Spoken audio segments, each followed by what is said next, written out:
My next guest is a former ESPN superstar who hosted NBA Countdown, Get Up, and Sports Nation with stops at Fox Sports, NBC, and CBS Sports. She showed women that they can not only participate in a male dominated industry, but they can do it at a high level and even better. She's now working as a reporter and host with the San Antonio Spurs broadcast team. Michelle Beadle, thank you so much for being here. It's great to see What's you. How are up? you? I'm good. How are you?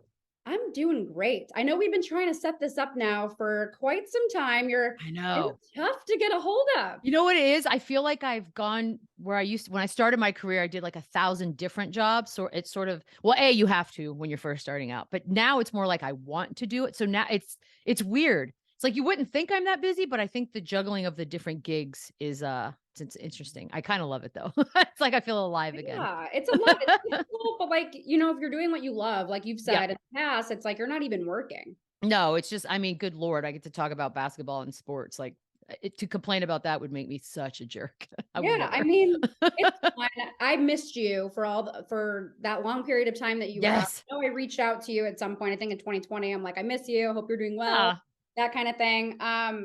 What was that period like? I know that you've talked about it, but yeah. taking a break and stepping away, it's probably sometimes healthier to kind of see things from an outside perspective. I think it was the timing was, for me, it was perfect. I mean, look, I had worked since I started this weird journey 20 whatever years ago. I just worked a lot. Like I said, you did everything. You're trying to figure out what you want to do, what you're good at, what you're not good at. And everything's basically a rehearsal and a tryout. So you're just like, okay. So you work, you just work, work, work. And when I left ESPN, it was, tumultuous, but wanted and needed on my end, and so I knew I was going to take a break, and I knew I wanted to travel and just sort of go away, get off social media, like, get out of the country, just live, live, live, which is what I did, and then COVID happened, and we all got shut down for an extra year on top of what I was already planning to do, so it was I think it was I forget the number, it was like 800 something days that I didn't work, which for me, is a shocking number to say out loud, but weirdly enough, in hindsight, it never felt like it. I never felt antsy as far as, I have to get back out there, I gotta do something." It was just I enjoyed every second of even when we were all stuck in our homes, I had my family with me, I had friends around, I made the most of it, I gardened, I got outside, I was like, "All right, this is what it is, we're all in it together," and I don't it's almost like it just was supposed to be that way, and I'm really not that kind of person, but it worked out in a way that it let me be at peace, which was awesome. Peace is the number one thing I feel like anyone needs for their life. Yeah. I'm one of those workaholics where I feel like I'm never doing enough. I need to do more. I do not know how to just chill. Like I feel like shit when I just Yeah. chill and I don't do anything. I'm like I'm wasting my life. I'm wasting the minutes of my day. I'm like I could be doing more. How did you balance that? That's the thing I think is the hardest for all of us, right? Like, especially in this kind of weird I mean, every industry is competitive in its own right. I can only speak on this one because it's what I've known for the last couple decades, and it's super competitive, and I just refer to it as the rat race. Like, I don't feel like I'm in a rat race anymore, and I definitely was for a long time, and I wanted it. I liked it. It was a high. If you have any competitive spirit in you, which I do, you sort of saw it as like, I wanna crush this. I wanna do the best I can. I wanna get to the top of whatever this is. Set goals. Everybody's got their own goals, whatever that might be.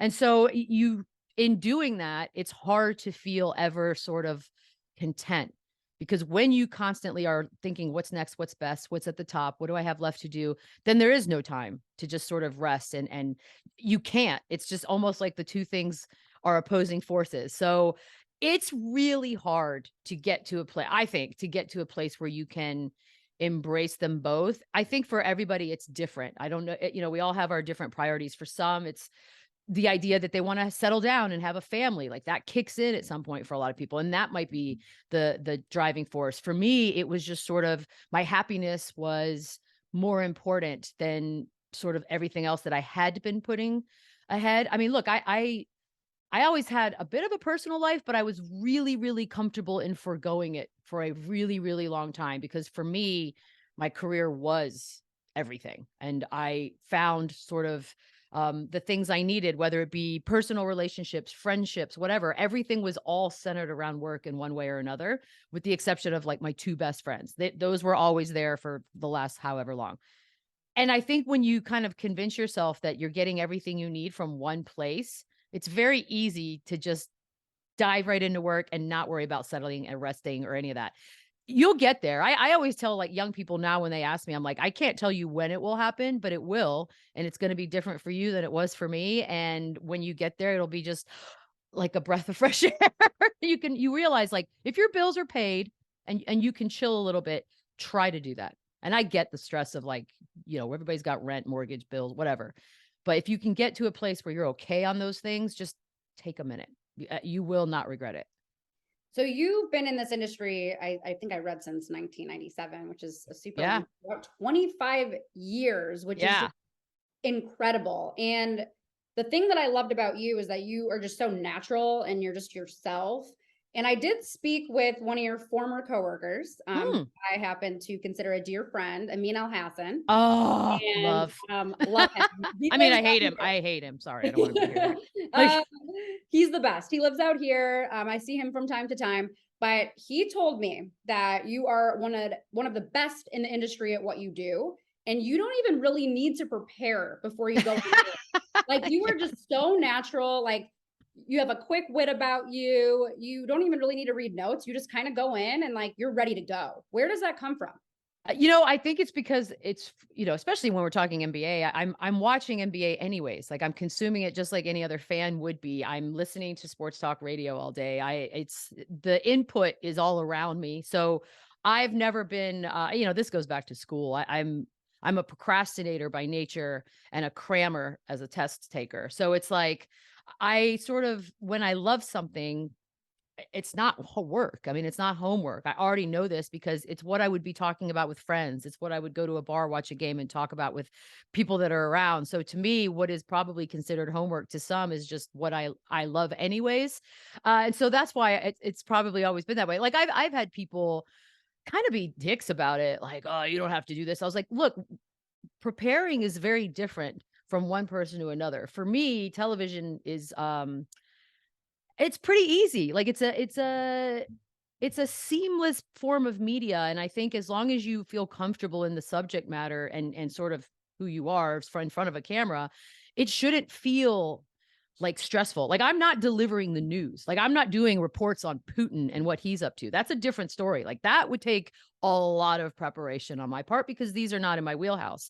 But I Mhm. think when we've chosen what we've chosen to do and we love it anyways, and no one's coming to me for like breakdowns of X's and O's and stats. Like that's a different genre altogether. I don't care about that stuff. I'm not interested in. I like stories and storylines and where everything's going and people and what they're doing. So to me, that's just second nature. But it's like it's a hell of a compliment to hear it put like that. I know some people will be like offended, but I'm not offended at all. I actually think if it comes across that way, then it probably seems more natural and I'll take it.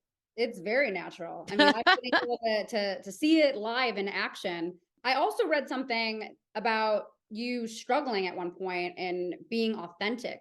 And Yes. you were working for a company like ESPN, they try to fit you into a certain mold. And I feel like society wants you to just be on like that one path. Ah. And everyone has to do it this way, or you can't break in, or you can't get to the level that you want to get to.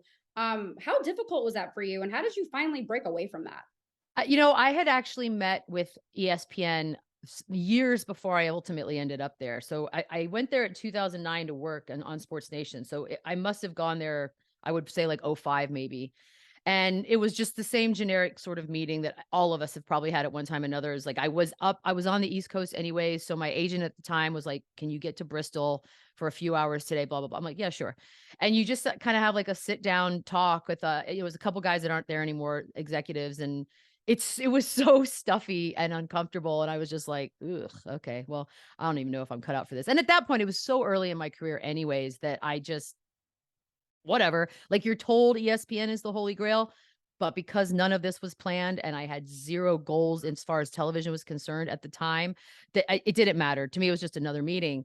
Fast forward to 2009 when I auditioned for Sports Nation, I was like one of the last ones to audition. By then, I'd heard no so many times for so many different jobs that it didn't I was not stressed. It did not phase me. I prepared to hear no again. It is what it is. So I was just very chill and relaxed and kind of sarcastic, basically myself. And that's what got hired. So I was like, oh, and when we started the job, when we started to put the show together before we went on the air officially, that was reiterated to me so many times. Like, we hired you to be you, and people tell you that Mhm. all the time. They don't always mean it. And that's what's difficult sometimes. Like, they tell you this show's going to be different. We want you to be you. And then it turns out they actually don't want any of those things. So they actually meant it this time. And the guys at the time, like Kevin Wiles, Jacoby, Jamie Horowitz, and Colin Cowherd, like, they meant it. And so the atmosphere and the vibe was such that we all felt so comfortable. It was a brand new show, zero expectations. We were left alone to do what we wanted, which was a freedom that doesn't even exist anymore. It could not have been a better case scenario for me to enter the world of ESPN, because had I entered the normal route, just like a sports center or something else, I don't know. I have no idea what version I would have gotten to be, or how it would have all worked out. But for me, Sports Nation was the perfect gig to start this thing. I'm so Well, grateful. I did read that when you auditioned, they had called you back Yeah. and they wanted you to give them ideas on how to make the show better. You Yeah. came up with a list, I think, of 10 sarcastic things because you thought it was a joke. Uh, Yeah. do you remember what was on that list? I remember like one or two things. I remember, yeah. So they basically were like, your homework is to send us a list of 10 things you would do to improve this show called Sports Nation, which didn't exist yet. So I'm just like, okay. I mean, of course, my brain is like, well, number one, wrestling entrances. Number two, more purple on the set. Like, just absolutely things that I don't know what else I was supposed to say. And I remember those same guys that I mentioned got to my agent and they're like, no, we're serious. Like, we want to hire her, but they actually really want to see a list of 10 things. And we all sort of put our minds together to come up with 10 things, because it's an impossible assignment to improve upon a show that has not been made yet. So I Right. was like, I was grateful. I don't even remember what the 10 things we eventually turned in were, to be honest with you. But it was so not a show yet that our audition was basically a dry erase board with Post-it notes that were sort of playing the role of any sort of technology that we would later introduce. So it's hard to imagine what I was supposed to say in that space, but it worked out. It completely worked out, and I'm glad those guys figured out that yeah, I'm going to need some help. Tell me when not to be sarcastic. That's probably best for everybody. I love it. It was definitely one of my favorite shows, seeing you on NBA Countdown. It was almost more exciting to me than the actual games. I wish that, they would have had you guys on longer. Like, I feel I like know. TNT, they really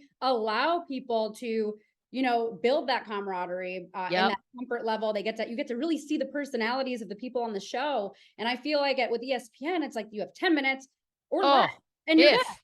Yeah, if 10 min I mean, it was such a point of sort of frustration. I mean, look, TNT is the gold standard for studio shows, period. I don't care what sport we're talking about. It is there's no one close. I don't think there's another studio show that exists that players actually pay attention to, good and bad. Like, it's the perfect show as far as I'm concerned. And 90% of that is because of who's on it and the freedom they've been given to marinate and just become what it is. It's impossible to build chemistry overnight. And I think, I mean, look, none of these people are there anymore, actually, as far as behind the scenes and whatnot at NBA Countdown. So I feel pretty free in saying this, but we were held to such a different standard in house. Like, if the league called the control room during our show to correct something we said or to ask that we not say something, or that was literally all done in real time. So it was almost like your leash was so short. You're just like, we got 30 seconds to say something. Meanwhile, you go over to TNT and they're just off the rails the entire time. It's Ernie is just a genius at what he does. Mhm. And you can see it. And that's why the two show, you cannot compare them. They're two completely different animals. No matter how hard everybody tries on any version of NBA Countdown, it's just a different animal altogether. How is that possible to do your job as a journalist, as a reporter, when you have the league that you're covering try to control and dictate the narratives? I mean, it's hard. Look, it's hard. And I think sometimes because let's not, I mean, they're making the same calls to TNT. It's just TNT's choosing to handle it differently. And I think when you sort of come from an angle of maybe fear or intimidation or just, it's, I don't believe I've ever been a part of an NBA countdown episode that did anything that would have been cause for fear, right? Like we weren't saying crazy inflammatory things, we weren't attacking anything. But it was, I think once there's a precedent that's been set on we can call you at any given moment during a show and then that's just the way it's going to be. You have to have someone who's willing to sort of step in there and be like, look, obviously we have a working relationship that's two-way street there, but our people on the camera know what they're doing. We trust them, whatever. We need you guys to sort of give us the same kind of freedom. And I don't know that ever happened. And so it's hard because again, we don't, I can't talk for anything that's happening now. I'm not familiar with it anymore, but it's what I know that the people we had on the show with Jalen and Chauncey and Paul, I mean, Paul's crazy, but it was never like saying things that were just so out of house that it was like, oh my God, we have to apologize. Like we didn't do that. So I didn't know why we were on a short leash to begin with, but I think that's just sort of the dynamic that had already been in place before I even got there. So I know you work with Paul Pierce and a lot of different NBA guys. And I'm sure you've developed, a lot of relationships with players who were actually playing the game. And I've asked Charles Barkley about this before because I know he's been in hot water Yeah. criticizing people's games or criticizing owners of the league or owners of different teams that he used to play with. And now he doesn't have relationships with those players. How No. do you find that balance of being able to criticize a player's game that you might be cool with, off the floor? I mean, look, I don't have any with the exception of like a Paul or a Chauncey, like I don't have relationships that would be sad if they were gone. Like they're not deep enough for me to think about in that way. I've definitely said things about players and I've heard from those players afterwards. But for the most part, like I don't want I'm not out there to try to personally attack. Like there are some that are easier to mock or kind of rip on a daily basis than others. But I feel like if it's coming from a place of truth and authenticity, then it is what it is. But it's a two-way street. I mean, people get on Kevin Durant for responding to criticism. I used to think that like, "Oh, why do you care?" And I get it. I've chosen not to respond, right? So for on social media, like I don't go into those waters anymore, and that's my own personal choice. I used to think, why is Kevin Durant still doing it? And then I realized that's totally his thing. Like I think he likes it. I think it gets him motivated even more so than he probably already even needs. And so who am I to tell Kevin Durant not to address? And it's not just trolls. I mean, he's addressing, the Charles Barkleys and Shaqs of the world on a daily basis. So, to me, the fact that Charles Barkley and Michael Jordan are no longer friends because of something that was said it's silly. I get it. Like I'm a kind of a grudge holding kind of person myself. So I've remembered things that colleagues or whoever have said over the years, and I'll never forget them. I'll never be friends with those people as a result of that. So I get it. It's a bummer though, because I think Charles especially, that's just Charles. And I feel like if Charles ever said anything bad about you, you just sort of take it with a grain of salt. It's entertaining more than anything, but I can also see why people's feelings sometimes get hurt. Me and you are very similar in a sense where we're both very misunderstood. People have What? labeled you. Yeah, right. People have labeled you something you're not. I've Yeah. been labeled, I've been, misidentified.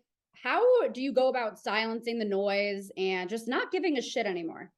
I mean, look, I've for the most part, things like that have happened have come from inside the house. They've come from colleagues or people that I'm not gonna be as naive to say you thought we're friends. But that we're just friendly, right? Which is it's just part of the game. And it's how some people choose to play this game and how I don't, because it's just a job. If you're good at it, you don't need to drag other people through the mud to make yourself look better. It's just that simple. We tell kids that all the time. Just do your own shit, mind your own business. You'll be fine. And so I think what bothered me the most, because people that don't know me, I can't let those opinions bother me too much, right? Like you know nothing about me. It is what it is. But it bothered me when it was people that did know me, or when it was such a betrayal of like who I am as a person. I pride myself on being easy to work with. I pride myself on, I love every crew I've ever worked with. I have loved. I've almost always gotten better along with the crew than the people that are in front of the camera with me. Like those are the people you're with all day, every day. You spend the most hours with.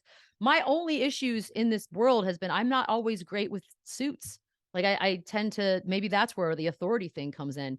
But when it was tried to sort of paint me as this quote unquote hard to work with person, and I knew who was spreading the lies, I was just, that pissed me off, Mhm. because that to me is one of the ugly parts of this business is you hear those types of people all the time that are in front of the camera that are jackasses and they treat everyone around them like garbage. I would never do that. And so when that happened, that's when my blood started to boil, and I could feel myself like being enraged all the time. And that's sort of when I knew my days at ESPN, like I didn't want to be there much longer, because it was just like, this is an ugly way to do business at a place that's supposed to be the holy grail of sports jobs. And this sucks. And no one's doing anything to stop it. So why would you want to be here? Not fun. Exactly. How did you stay humble, be yourself when you started to, get fame and the stardom and uh the level that you were at? How do You know, you Ash, I just slept on piles of money, first of all, and I felt like that kept me grounded. No, I mean, look, at the end of the day, it's just a job. It just happens to be a job that people recognize you from and pays a little bit better. So it's like, okay, that's hella lucky. If anything else, there's no reason to be a jackass about it. Like, you should understand every day you wake up, holy crap, did I get great timing? Like, I did what I was supposed to do. This all worked out. I'm so lucky. And like I said, I have the friends that I do have in my life, the very small circle I've had since I was in my 20s. And my parents are still very much alive and very vocal on when I act like a jackass. And so the idea that, and my brother for that matter. So I wouldn't, I wouldn't go a day if I acted a certain way without hearing about it from somebody I love, which is, God, I wish that for everyone, because I think we see it all the time. Like, and you ask yourself, like, where is this person's friend? Where is their fan? Like, somebody needs to drag them around and say, stop being a jerk. Um, and that was it. If you fool yourself into thinking this is more important than it is, then I have nothing I can tell you. But at the end of the day, we're all sitting around in front of cameras, and whatever kind of camera it is, or we're on our computer, and we're just talking about sports. And a gazillion people would love to get paid to do the exact same thing. So just remember that, and you should be fine. And for those who don't know, I've known you for quite a while now, and you Yep. actually invited me to the set of NBA Countdown to shadow you for the night. Yep. And seeing the way that you carry yourself under the bright lights, seeing how you interacted with some of the greatest to ever do it, holding your own, knowing your shit, and being respected for it, you really let me see the possibilities that were out there for me. Oh. And as a young, Chicago girl who finally started breaking into the industry, but still felt like doors were slamming on me, you actually opened a lot of doors, and things really started happening for me with your warm embrace. And first, I Oh. wanted to thank you for that. But secondly, how important is it to help other women in a male dominated industry? That's the thing. It's what bums me out, I think, the most, because we always hear the nightmare stories, right? Like that we're always so catty and we're backstabbing each other. And sadly, I have encountered that. And so the natural instinct, I think, for a person is to sort of back off, right? Like, why would I want to help any woman if this is the garbage that's going to come back? And then you realize it's not every woman, it's a handful. And so you avoid those. And that's really all you can do, right? You have to give everybody an opportunity and a chance to just be a great human or a nice person, and help them until maybe if they show you something later on that you're like, yeah, screw you. I'm not going to help you anymore. Fine. That is what it is. But we are supposed to want to help each other. Men haven't needed that, because the default is that they're the ones that get all these jobs, that they are the ones that played the games, they're the ones that will inherit those particular jobs, they're the ones that have been calling games, so they will always be in those positions. And so they don't really need like this kind of system or this branching underneath that can help each other out. We do, and we don't have tons of us that are in places of power yet. I mean, it's getting better, but all the decisions being made for the most part are also still being made by men. So if we're not trying to help each other, I mean, and by the way, when I say helping each other, it's not that hard. Like, look, I came back here to San Antonio. I do half of the games, and I'm old enough now that it's gotten to the point where, and it just happened last night, which is why I can say this. Vanessa Richardson is a sideline reporter for the Houston Rockets, and she came out of her way to come introduce herself to me and say nice things and then ask questions or whatever. And I was just like, That's all it is just like, they might have a question for you. They might wanna ask you, "Have you ever encountered this? Has this ever happened to you? Have you ever been in this uncomfortable situation? How did you handle?" That's all we're talking about. We're not giving kidneys away. We're not like, "Come live in my house for 17 years." It's just simple, and for some reason, some have ruined it, but I have had to sort of tell myself, "Do not let a couple bad apples spoil it," because for the most part, we're pretty awesome, and we are looking out for each other, and I don't wanna ever get so cynical that I forget that because it sucks, and it's not fair to do to everybody else, especially this brand new generation that's coming in, and now that I'm the old person that they grew up watching, I have to remember that when they ask me, I'm like, "Oh, it's like a stab to the heart," but yes, what what can I help you with? It's I brutal. feel like it's interesting because I've gotten more help from men in this industry Yep. where just women see you as a threat or they see you as, oh, you're going to come and take my job. When I feel like there's enough seats at the table for Yeah. everyone to sit, and I don't understand it. And I think like I've had a lot of humbling moments where I'm like, you know what, I can do better in that area too. And when someone reaches out and asks for help, like, it takes 5 seconds out of your Yeah. day to just answer a quick question or hop on a Zoom call or, take someone under your wing. And I've had experiences with, I'm not going to name this woman in particular, but it was interesting because when I had come to see you at NBA Countdown, this woman was leaving and I smiled at her and she just gave me the dirty Yeah. look. I said hi. And then I saw her again in 2020 at Michael Jordan's party at the All-Star game. And I went up to her and I'm like, I admire your work. I love everything that you do. I would love to even, get a coffee, 5 minutes of your time, or can I get your email? Can we schedule like a call or something? And she just gave me the biggest attitude and was like, I don't have time for that. And Yeah. I'm like, wow, I wow. mean, that same person, I'm pretty sure I can guess who it is. That, Yes. has banned women from replacing her on days that she had off. So that is a thing that I've heard that exists, Yep. which is ridiculous to think about because again, it's it's so telling, right? Like it's to be so insecure about the job that you're doing, and the position that you've earned. And I get it. Some companies are really bad about sort of pitting women against each other. And Mhm. they are the ones that have perpetuated the narrative that there's one job for one woman and the rest of you are out of luck. Like that, I understand that is part of it and probably why, this happens. But again, it's up to the individuals. It's up to all of us to sort of look, worst case scenario, and we're all going to get replaced at some point. There's always going to be somebody that comes along. My dad has told me this, and when I tell my friends this, they're like, "Man, your dad is jacked." I'm like, "No, it sounds much more callous than he intended."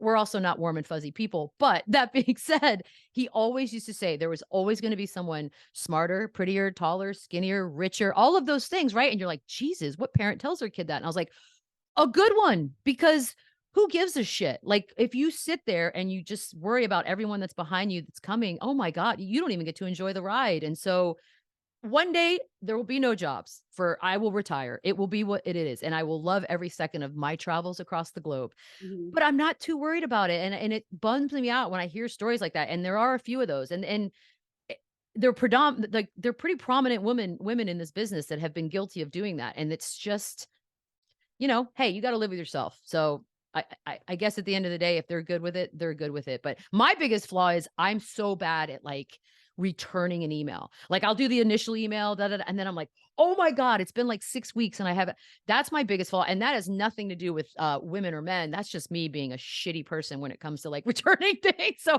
I have to work on that. But for the most part, yeah, there's most questions are pretty easy to answer in about 5 minutes. It's not that big a deal. Exactly. And if you were going to go back and write a blueprint for how to break into the Mm, industry, or maybe give, 3 to 5 pieces of advice to someone that wants to be in your position one day, what would you tell yeah. them? My first and foremost number 1 is don't be a dick, that's probably for any job you could possibly ever want, but, really this one especially because there is such a cliche involved with doing this for a living, and what kind of person you end up being. Don't do it. Um, it's just more fun if you don't, and for everybody actually, because the other thing about that is when you are a dick, you're actually making it miserable for everybody else, and think about all of those people that are also involved in the making of any show They all chose to do this because it's a fun way to make a living, and when you ruin that for them as well, it's just such a selfish jackass move. You know, be prepared is probably a really simple one as well. It probably goes without saying, but, you never know. I think some people we live in a really weird time right now where you can get really famous with this stupid little machine for doing nothing. And so I could see how the assumption sometimes would be to just show up. That's good enough, and it's not always gonna be good enough. So you probably need to make sure you're prepared.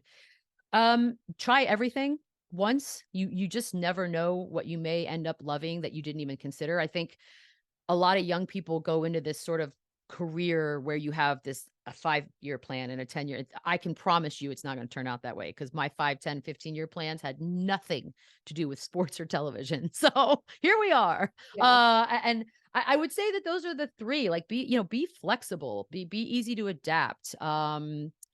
Just have fun. Like honestly, this is supposed to be fun. We did not choose to be doctors or save the world. So enjoy it.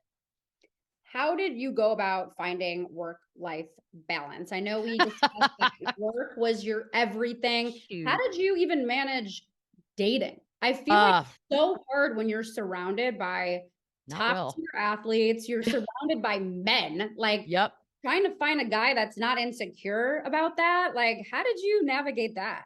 I didn't very well. I mean, if Okay. we that's a whole nother podcast. Let's go through my shitty exes. I have a lot of those too. Believe me, I got a lot of those. I mean, I'll be honest though, I don't regret anything, right? Because for me, it's all part of the fun stories. They're all chapters. Half the time when you meet new people and you start talking about it, you realize, my God, that actually was kind of funny in hindsight. I can't believe I ever did that. But it is very hard, right? It's not just that you're surrounded by men and that some men don't like that. There's the money aspect. Some men don't like that. There's just this is a weird sort of one that you don't think you're surrounded by men in a field where maybe infidelity is a little bit more prevalent than in like perhaps other fields. So Mhm. that sort of kind of can warp your idea of how men are in general, which isn't fair, obviously. But again, we're just humans and everything is subconscious. So it is what it is.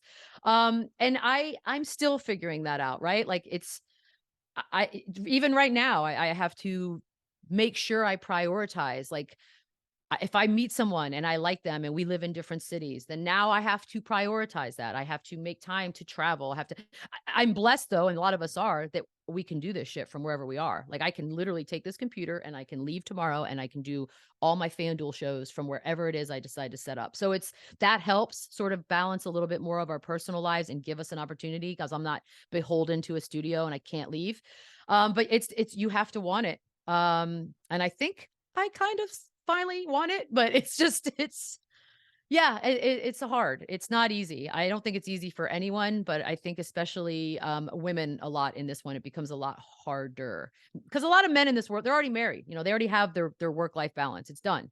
They get a new job, they have a wife and a family that kind of helps them and they move and stuff. And when we do, you're like, I have to pick up my entire house and move it. I don't have anybody. Like, so it's like sometimes, okay, that would have been nice to have a little bit of help in that regard and somebody to share it with. But yeah, I think I finally reached the point where it's a bit of a priority. It's not everything, but it's definitely something I look for. I feel Yeah. like it's not a topic that's really talked about amongst women in sports, at least on, you know, like a Zoom or on an interview. I feel like no one really talks about it. But, what are some things that you look for when you're finding a man? Because obviously we're like in an industry where we, like you said, we see the things that go on behind the scenes, we hear Yeah. stories, and it makes us view men in a totally different light, which isn't fair. How do you, Yeah. what do you look for? I'll be honest with you. I might be the worst person to ask this to because I have not done a good job at that. I've made decisions in the moments that were fun and like, okay, in hindsight, did the people that I chose to spend lots of time with, did they make sense for me? Probably not. Um in that time, I guess it made a little bit of sense, but then again, there's a reason I've not settled down with any of them. That's not rocket science. That's just simple. That's not how it was supposed to go.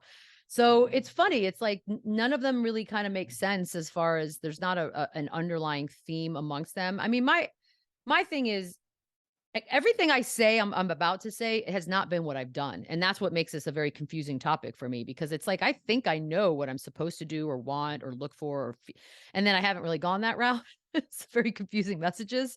But But you want someone who's independent, who has their own shit, really, like their own career, their own likes, their own hobbies, their own friends, just the ability to kind of live a life that is on the same kind of level as yours. Not all of us are the same. Like I personally, I like to travel. I like freedom. I never wanted kids. So it's like, okay, that's easy. So you kind of try to find those things. And I've done a crappy job of that. So now it's like, all right, and we've all been on the apps and stuff, and you exchange like 3 messages. You may meet in person. If you're me, you only have met in person like 3 times total. So that's not a thing. But it's just hard because at the end of the day, it does take a little bit of work and you have to want to do it. And I think for me, a lot of times like I said, I'll exchange a couple messages and then I'll be like, bored, I don't even want to pursue this. Like, what's the point? Don't care. So that's where it is. But like I said, when you wake up one day and you're like, or you meet someone who kind of changes all of those things or makes you want to put effort in, I think those are good moments. And then you have to decide, all right, am I going to actually do that, or am I going to sabotage it and hide under my career and just go ahead and keep doing that? Which is, again, I get it. I've done it. And it's an easy thing to do, and I don't blame people for doing it. But sometimes, you just have to be a little uncomfortable, I think, and maybe something good comes out of it. I felt that it's hard to like you said, you kind of have to date someone on your level or higher in a sense, because I've Yeah. dated, I don't want to say I've dated average, in terms of average, well, I have dated average. Oh, we Um, all have. Men that like don't deserve me, don't elevate me, because I feel like if I can already do those things myself, like what are you really bringing into my life Right. I can't do on my own? Right. But it's also since some of these guys are so infatuated with the fact that you interview like these top Yeah. athletes and you're Like super around. sports. Yep. Yeah, Yep. and it makes me feel like, are you really dating me for me, or are you dating me for the clout, or because I do what I do? Because I can get you a pass, which I Yeah. can't. I'm not getting you a pass. I'm sure you I can know, get them on a pass. I'm not Yes, gonna do you it. can. Like, no, it's like, I think you'll know, right? Because there's definitely been like moments where all of a sudden you're like, oh, like all you want to talk about is this. And I love sports, obviously, but it's not all I like to talk about. Matter of fact, I think I'd rather talk about a lot of other things with someone who I'm choosing to spend my personal time with. Like, I love going to a bar and watching a game with someone that I'm dating, but I also love doing a million other things. And so you'll know. I mean, your spidey senses will kick in. And you're like, oh, okay, so yeah, that's what this is. I'm not doing that.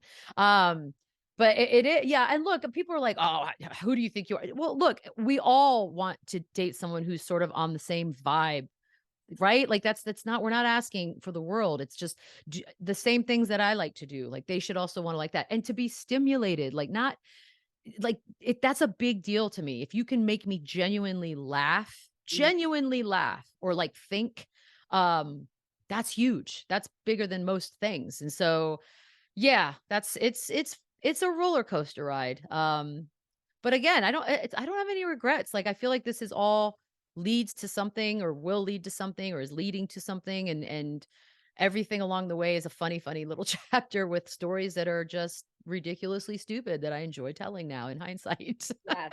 I feel like I have a lot of those stories too. And I feel like with experience and, getting to be around certain people, I'm really good at trusting my gut instincts as much Mm, as I don't want to. I'm like, oh, I want to see the best in this person. I still feel like I get these feelings where I'm like, I that's know good. this person is no good and I Yeah. know they're hiding something. Mm. Yuck. No, then follow that. Cause like I sometimes we get a little bit too maybe in our own way, and and again, the sabotage thing's real. I think that's real for everybody. So you might, maybe sometimes you're wrong, maybe sometimes you're right. But if you feel it, like I always say there are 8 billion people on the planet. At least half of them are in your date pool. Don't waste too much time on one. Like that's silly. Just I keep it agree. And I moving. believe we have more than one soulmate too. Uh, Yeah. Oh yeah. It's statistically impossible that it's one person. yes. Just is. Yes. And I Math. think finding that has been just it's just been difficult. I'm like, there's how many people in this world? 8 billion, 8 I don't know, 800 billion, whatever. I don't want to Yeah. get it wrong, but it's Gazillion. yeah, it's just how at 32 have I not found Oh, like please. come on. Please. I'm 47. Who cares? You'll find them or you won't, or you'll find a bunch. and they'll be fun for as long as they're fun, and then they won't be fun anymore, and then you move on. So it's unless you have the thing is, like, I'm coming from a different place too, and I do realize, like, I've never wanted to be married, and I never wanted kids. So for me, there's a comfort level in that. There's a freedom in that. Like, I don't feel any sort of a clock ticking that's telling me I need to do something. And I feel for people that do have that, because that's a very real thing that women have to think about with their careers. Like, okay, I want to have a child at some point, no matter how it is you want to go about doing so. You have to think about it. You can't just willy nilly it and then wake up at 55 and be like, whoops. And I get that. So I don't have those things. And that's a freedom that is, that I'm happy for. But yeah, it sucks. There is a clock that ticks for you that doesn't necessarily click for someone else. And so I can understand that. But I also think, like, I think in everything that's happened in my life anyways, the best shit has happened when I've literally stopped thinking about it, like, or I'm not even stressed about it, or I don't even want it. Like, I think those are the moments that end up being like, all right, well, that was awesome. And so really just, it's hard. It's easier to say than do, than, hey, just don't worry about it. It's going to happen. But I really think that. I think, I had a friend that was so good about dating. Like, she put herself out there. She was on the apps. She'd go on like 3 dates a week, like, just trying, right? Like, really doing it. I mean, that's a side job. And I was so proud, because I was like, man, you have made this a thing. And like, and then the one day where she just finally was like, oh, I'm so over it, whatever. And then she meets a guy and now they're all happy. So I'm like, all right, there you go. There's a lesson in that. I feel like in any industry or in any part of your life, society puts timestamps on everything. You need Yeah. to be here at this time, and then you need to be here. And if you're not here, you're failing at life. How do you Mm. manage that? How do you just ignore what society tries to place upon you? Because I feel like I get stressed out all the time. Because look I'm at not here. society. If society was perfectly run and looked great, I'd be like, "Oh, I should probably listen to society." But look at society. Fucked up. My God. It's like, first of all, their marriage rates are garbage. So I really, when people say that, you're just like, all right, I'm gonna stop you right there. Science says otherwise. Yeah. And secondly, it's everybody's so different. Like, we're all so different. Our timelines as a result are also very, very different. Our goals, our wants, our needs, all different. So it's impossible to sort of hold everybody to the same cookie cutter idea of what you're supposed to be and where you're supposed to be.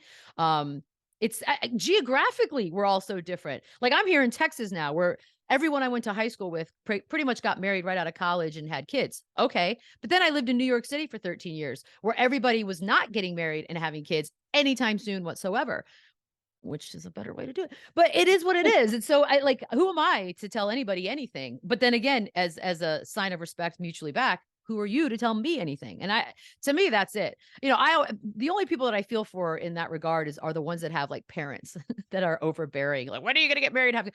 I'm lucky I didn't have that, and I've never had that, and none of my siblings have. Where they just leave us alone, and I'm sure they think we're really jacked up and messed up, but they don't tell us that to our faces, so we're fine. But Yeah. it's like, I have friends that have parents, especially moms, that have just been on their asses to get married and have kids, and I was like, "Oh, if I had to deal with that on a daily basis, I don't know if I'd be this smiley right now." But, those are the only ones that I think you can maybe listen to, because you can't get away from. But everybody else, screw society. The whole thing's a mess anyways. I'm not listening to any of those people. It is, and I also believe that being in solitude and being independent Mm. is very powerful. And I know that when you had that little break, you were able to go and travel, and you went places by Yes. yourself. Like, that Yeah, is I so did. empowering. It was awesome. Like, there was a moment where I mean, I've been doing things by myself for a while. Like, it's when you live in cities too, like, that it's just easier. Like, when you live in a New York, for example, you do everything by yourself anyways, and it's perfectly great and wonderful, and you never feel alone. You're surrounded by 8 million people. It's perfect. A first person like me, it's heaven. But to travel alone the first time, you're like, okay, all right. Once I broke that seal and did it, it was eye-opening. I love to see the world, and my logic was, and I've seen a lot of it with great friends along the years, but my friends don't have the same schedule or freedom that I do. So I either wait until somebody can go with me, or I just go. And what's the worst that can happen? I don't like it. Okay. Then I won't do it again. But it turned out I loved it. I'm a nerd. I love going on tours. I went on, like, these long tours of the Highlands of Scotland, and I did things like go into the Alps. And you're like, I I probably could have done that with a friend, but I also would have been waiting for a while. Or here I am, all of a sudden, I have financial freedom. I've got time on my hands. I'm going to do some shit, and I have no regrets. And it actually, once you do it, I highly recommend it to everyone. Just try it. You don't have to go over to Europe. You can literally go to the next town over and have like a weekend by yourself, but just do it. It changes everything. It gives you sort of a freedom that now you know you have, no matter what happens, which I think is highly important. I'm the same way. I will go out to breakfast, lunch, dinner by myself. I will Yep. travel. I went to Sedona by myself and I Oh, scheduled a yoga hike where you walk yes. mountains and then you have your mat and they do yoga for you. And I That's paid for awesome. a private session. I definitely want to travel the world more. And I'm one of those who like, I'll go back to my hometown, Chicago, and I'll go to the art museum and I'll go on a boat. Yeah. And I'm like, I like love to learn the historic aspects of Yep. certain places. I've been to Israel with group trips twice because I'm Jewish. So I was Mhm. able to go on a birthright and they basically pay for your whole trip, Which is which is awesome. lovely. And I went Yep. back again in September just to learn, just there's so much Yeah. history and I love it. And eventually I want to get to that point where I am financially free and I do have time to just pick up and go. Yeah. So many Because places I want to see. the world is huge. And like, you don't have to, like, I love, like I love the tours. I did like serial killer tours. I did the Jack the Ripper tour. It turns out I'm a real big nerd for tours, and there's no better thing to do by yourself anyways, because you're walking and you're listening and you're learning and you're asking questions. You're like, yeah, a friend could be there with you, but they also really don't need. It's like going to the movies. People that are like, I never go to the movies by myself. I was like, you're literally in silence. Like, why wouldn't you go by yourself? Who Yeah. cares? But it's just, there's value in it to just go to different places, to just eat different foods and hear different languages and see different people. Whether you learn anything or not, it will affect you. It will have an effect on your life moving forward. It's why I know not everyone gets to travel, but people that want to travel, I hope they do, because I think it's so priceless in kind of this journey that we're on. And yeah, like doing it alone, hell yeah. And plus, you never know. You will meet people. Even I, I'm pretty antisocial. And I can go days without saying a word out loud. But even I would meet people on these trips and be like, this is super fun. And like, find a bar and go watch a soccer game. And like, all right, this is happening. So yeah, it's one of my things that I always tell people. I'm like, it sounds intimidating if you're not used to it, but once you just pop your cherry, game over. Yeah.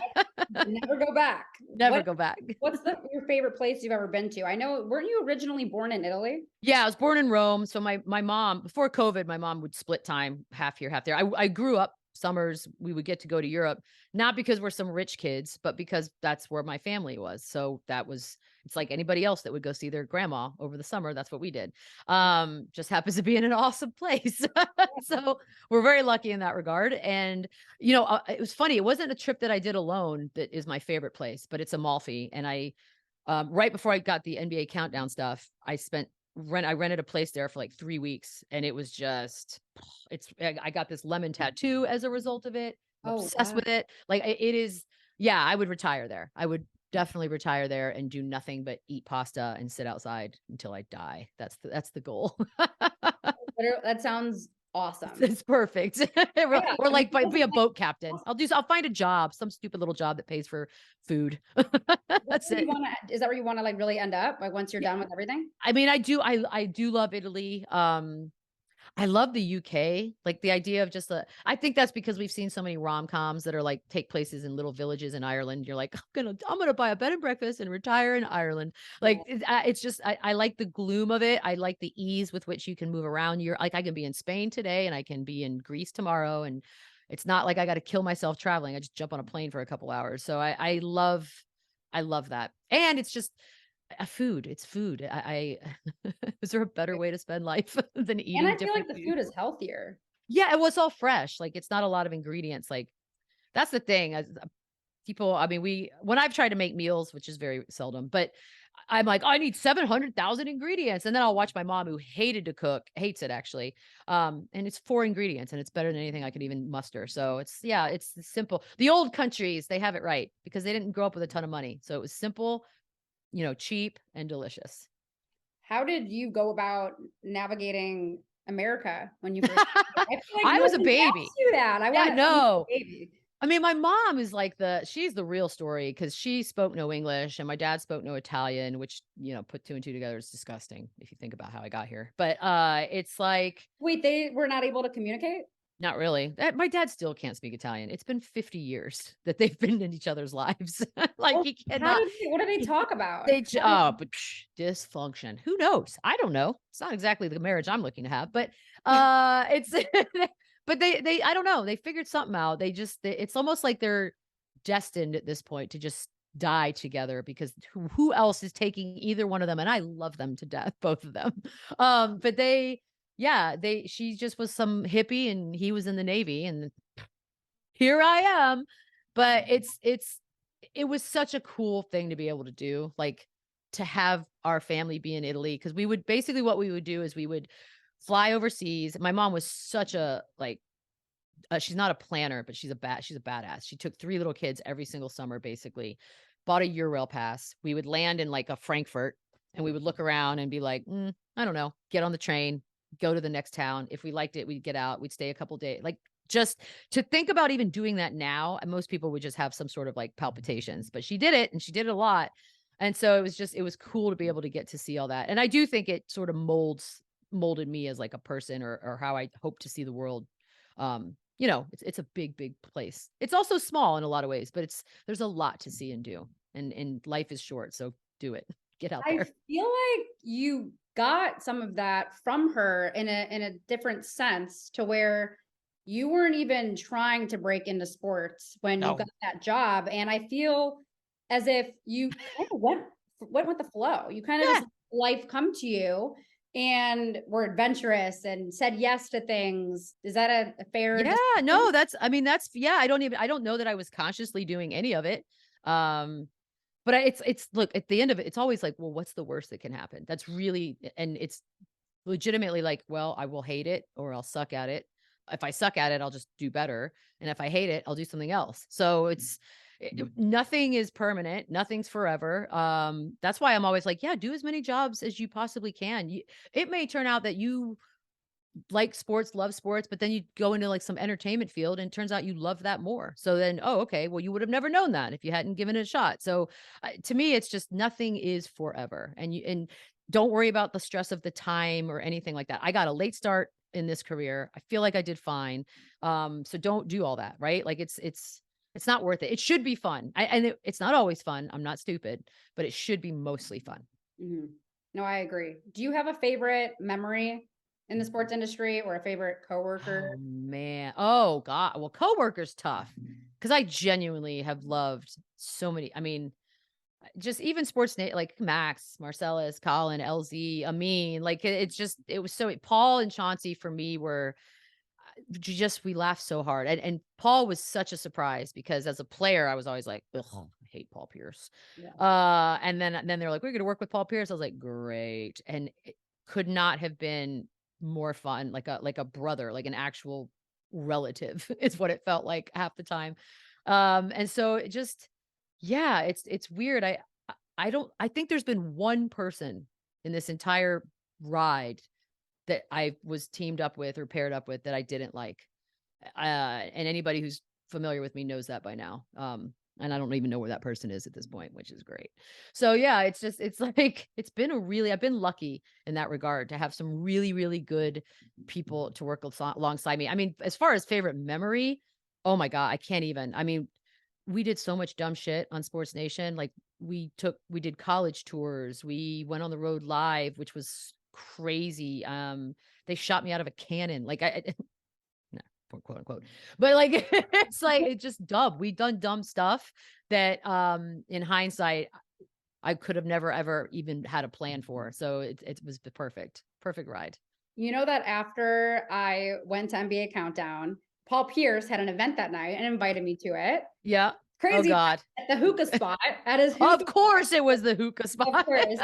And because of that, I ended up getting an interview with him where we're smoking hookah together, drinking Perfect. wine. He's another one of those guys that I feel like is really misunderstood. And like once you get to know him, like, he's cool as fuck. He's a trip. He's Yeah, I think he's definitely misunderstood. Although, you know what? I'm sure he has been a dick and a jackass to a bunch of people, so maybe they understand him correctly. But for me, I that's not the version I mean, he's just a goofball and loves life and makes mistakes and it just sort of isn't afraid. Doesn't need to be afraid, really. Why would he be? And I will always like I'll always consider him a person that I can shoot a stupid text to him now and get a dumbass response, and that's a good thing. Yeah, that's a friendship you wanna keep for sure. Exactly. That's a good one. What is your definition of success? Mm. Well, it used to be money, right? Like, because I used to think, okay, well, if you're making the most, then yes, then you did it right. Which I guess in some regards that we do measure it a little bit like that. Um, but every job's so different, and everybody wants different jobs. Like NBA Countdown for me was a personal goal because I love the NBA, and at ESPN that was top of that sort of ladder, so it made sense, right? And then the money just happened to be also that correlated with it. But it was like, okay, but then I got there and I was like, and it was fun, and it was super fun, but it wasn't as silly fun, which I like. So I don't know. I think there has to be a balance, and I'm still looking for that too, of course, the personal and all that. But success would be being comfortable, like being able to pay your bills and have a little extra to, go do things that you love to do, having great friends, your family's around you and healthy and supportive, finding maybe a person, a partner, or somebody you want to share that kind of stuff with. And that would be like for me the holy grail of like, all right, we're good.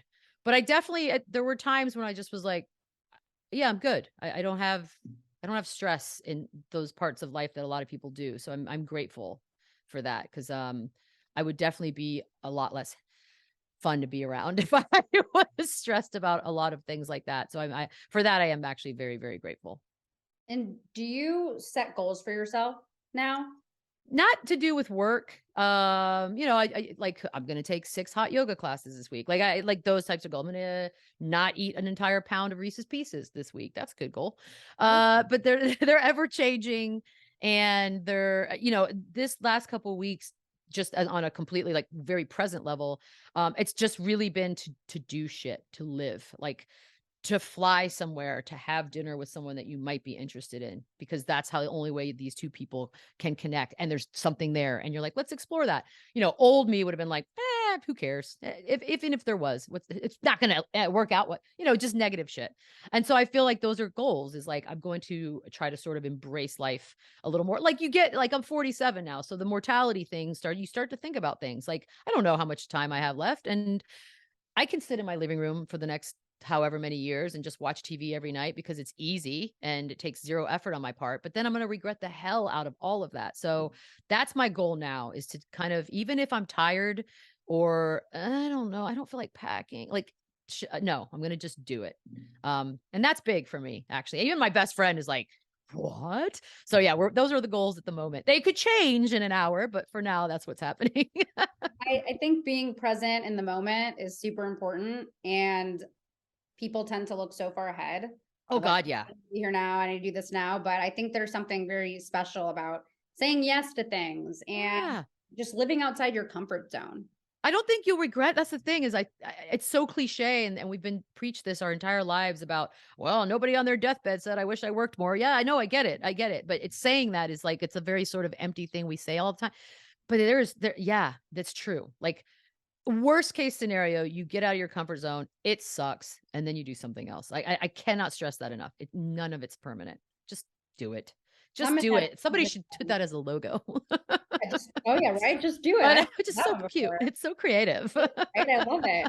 I've never heard it before. But I feel like I'm kind of in that transition of my life where, I love the sports stuff and I'm doing other things on the side that bring in more income. But then it's also like I have other goals and other things Yeah. that I want to explore. And I feel like as you start getting older, you start to realize these things and you start to, not put up with the same things you put up before. Oh, no.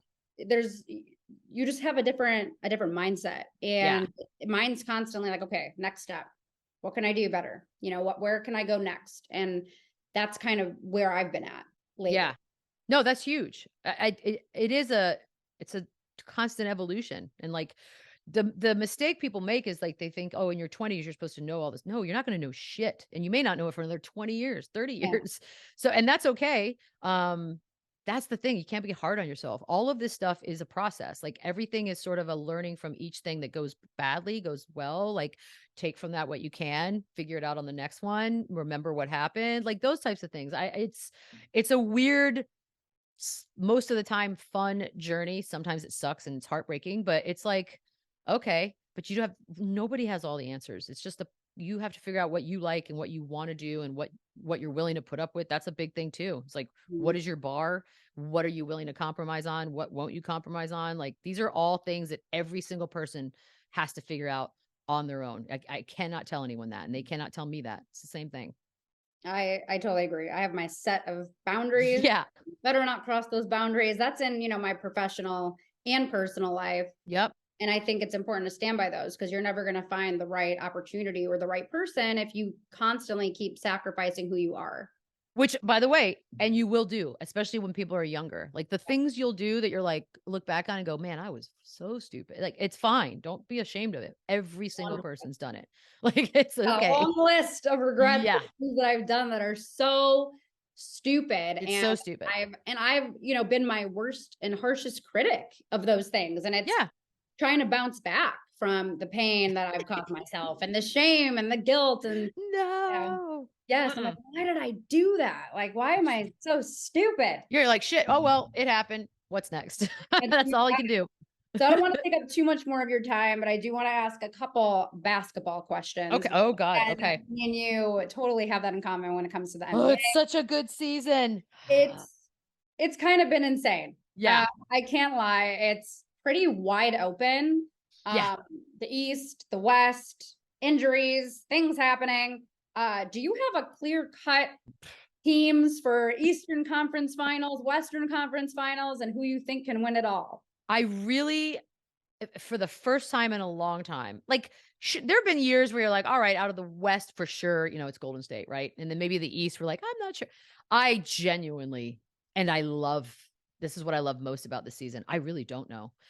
I like if the playoffs were to start today, even there are teams that are in the 4 and 5 spots or 3 spots where you're like, there's potential there for them to completely flip the boat over and shock the world. So, how long have we asked for this, right? Like as basketball fans, we're like, we just want parity.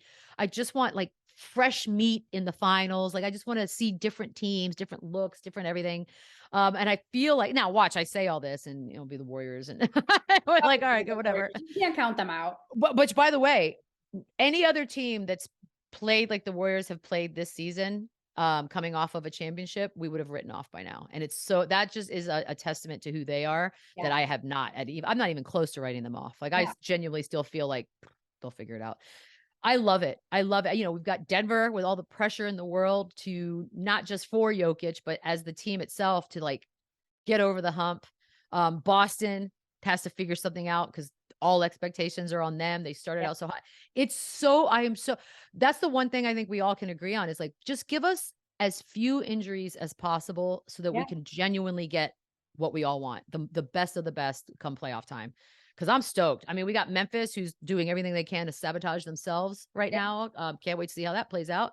It's crazy. And then we've got a lottery, a draft coming up with potentially 2 of the biggest draftees in quite some time. That's going to change maybe the future of moving forward next season. So I've loved this season. I mean, as a Spurs fan, like to say that out loud, that's how the season's been great. Cause like we're not doing anything, but everybody else is, and I'm enjoying the hell out of it. Well, y'all want a high draft pick. That's for sure. Yeah. And to be honest, like I sound so cliche. And I feel like if somebody told me this, I'd be like, shut up. But I've actually, we have 18 games left. I've loved watching this team play. Like we have 4 19-year-olds for God's sakes. You want to feel old, tell yourself that every day. And then it's just like, they like each other. They are trying so hard. They fight hard. I think the future is going to be fine. And everybody's got to go through these things. As a Spurs fan, we've been through them before and then shit got good. So I'm not too worried about it, but yeah, I would love to see, New Orleans. I wish they didn't go through that free fall, and I want Zion to come back because I do think they're fun to watch. There's been fun teams to watch this season, not just the same old, same old. Do you have a clear cut on both sides? A clear cut. Ooh. So I got to give some credit though to the Kings. God, yes. Young talent who kind of showed us glimpses the last couple of years where it's like, okay, like they're good, but even in those close games, they were never able to win in overtime or never able to get that last shot off or turn the ball over. And this year we're kind of seeing like, okay, they can close out. Mike Brown, baby. Mike Brown Yes. came in and was like, I got y'all. Yeah. And then De'Aaron Fox has really come into his own. I mean, he's always been a young star on the rise, but I mean, I'm not going to give them a clear cut. I feel like they maybe need like another year or But two. they could shock some people. They could upset some folks, which is fun. I think they'll get out of the first round. And I think they'll do it with ease. Clippers, I have no clue. I feel like they're so up and down. But, you know, the playoffs bring a different beast. So I can't really write anyone off. You can't write off the Warriors either. No. But I'm going to say, like, this has to be Denver's year. I feel like they've showed us when they are fully healthy, like, okay, they can make some noise. I'll never forget. I think it was against Donovan Mitchell and Jamal going off in the bubble. And I think even the next year, I'm trying to think when Jamal got injured. Yeah, because then we didn't get him at all. And it was just like, oh, this sucks. So I think they have to do it. I'm going to put all of my eggs in the basket, and I'm going to say the Nuggets, and I'm going to say the Celtics. Okay. I'm watching. If I have to choose between, I mean, you can't write off the Bucks. You can't write off Philly because Philly has something to prove still too. Philly, like beating Bucks the other night. Like, yep, I'm in. That was a big win. They came back like a minute left. I was like, okay, that's a swing.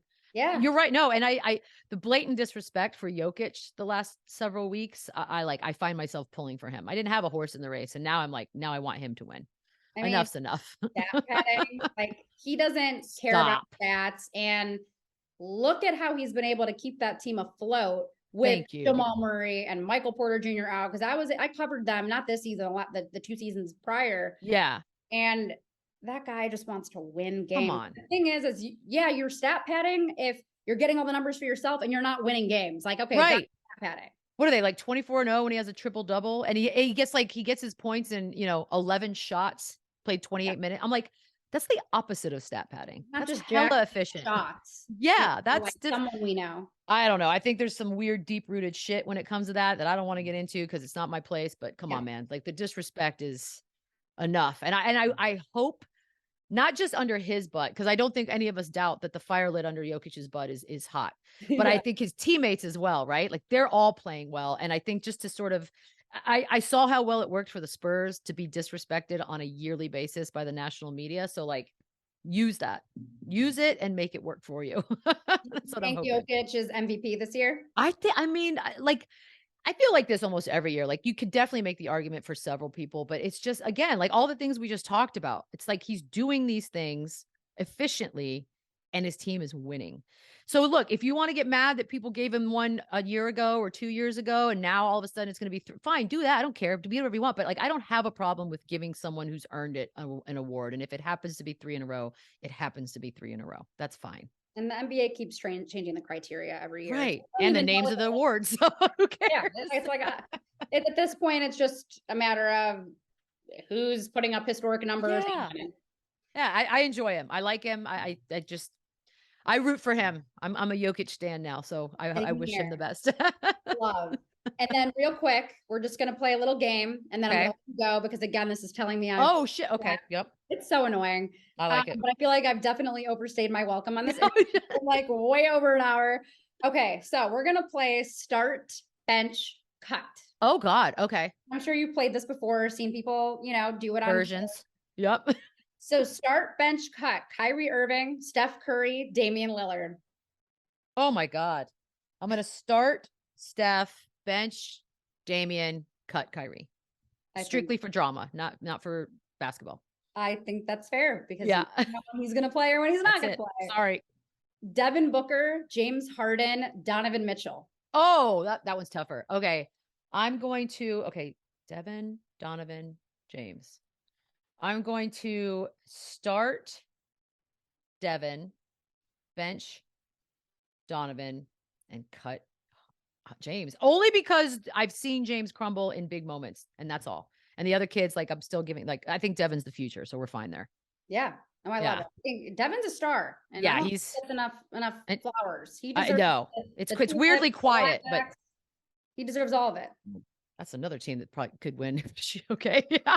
You can't count them out either. It might be the Suns. God, what I'm a year. hoping, but like, who's gonna stop Kevin Durant, right? Pff, No one.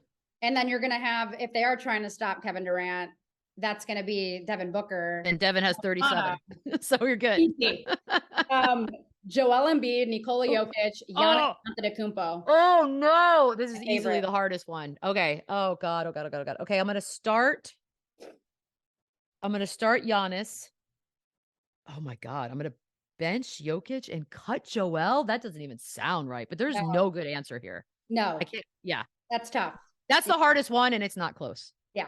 Yeah. Shea Gilgeous-Alexander, Bradley Beal, Jaylen Brown. Ooh. God, the futures thing. I'm gonna start Jaylen. I'm gonna bench Shea.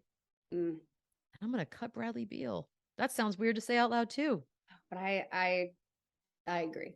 It's an age thing. For me, I think the Shea Bradley thing might just be strictly age. Yeah, because like youth. he's kind of like he's still up, but he's still kind of like on the decline. Yeah, Shea's the future. Tim Duncan, Kevin Garnett, Julius Randle. Oh my God. Well, Julius is having a moment. Well, obviously I'm starting Timmy. Duh. I'm going to Oh, my Knicks fans are going to be mad at me. I'm going to bench KG and I'm going to cut Randall. But not because of anything you've done this year, Randall. You've been amazing. And I love this Knicks story and I'm pulling for them as well. Yeah, we're talking longevity. Yeah. Full. Michael Jordan, Kobe Bryant, Dwayne Wade. It's in the order you just said. Start, bench, cut.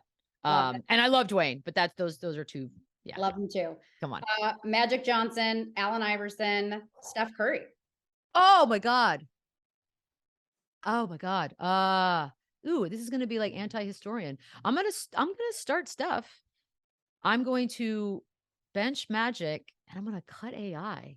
Also doesn't make sense to say out loud, but what am I supposed to do here? I'm kind of setting you up for a lose. Yeah, these are tough. Okay. And we are basically out of time. But I know, but I feel like we crushed it. Those are hard.